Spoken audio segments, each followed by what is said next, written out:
ಹಗರಣದ ಕಿಡಿ ಸದನದಲ್ಲಿ ಜ್ವಾಲಾಗ್ನಿಯಾಗಿ ಧಗಧಗಿಸ್ತಾ ಇದೆ. ವಿಪಕ್ಷಗಳಿಗೆ ಪ್ರಮುಖ ಅಸ್ತ್ರವಾಗಿ ಸಿಕ್ಕಿದೆ. ಮೂಡಾ ಬಗ್ಗೆ ವಿಪಕ್ಷಗಳಿಂದ ಅಹೋರಾತ್ರಿ ಧರಣಿ ವಿಚಾರಕ್ಕೆ ಸಂಬಂಧಪಟ್ಟಂತೆ ವಿಪಕ್ಷಗಳ ಪ್ರತಿಭಟನೆಯನ್ನ ಖಂಡಿಸಿದ್ದಾರೆ ಸಿಎಂ ಸಿದ್ದರಾಮಯ್ಯ ಅವರು.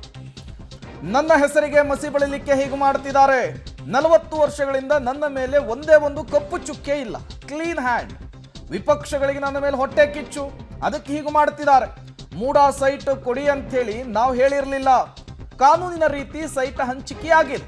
ವಿಧಾನ ಪರಿಷತ್ನಲ್ಲಿ ಸಿಎಂ ಸಿದ್ದರಾಮಯ್ಯನವರು ತಮ್ಮ ಮೇಲೆ ಬಂದಂತಹ ಆರೋಪಗಳಿಗೆ ಬಿಜೆಪಿ ಜೆಡಿಎಸ್ ನಡೆಸ್ತಾ ಇರುವಂತಹ ಹೋರಾಟಕ್ಕೆ ಮತ್ತೊಮ್ಮೆ ಮಗದೊಮ್ಮೆ ಕ್ಲಾರಿಫಿಕೇಶನ್ ಅನ್ನು ಕೊಡ್ತಾ ಇದ್ದಾರೆ.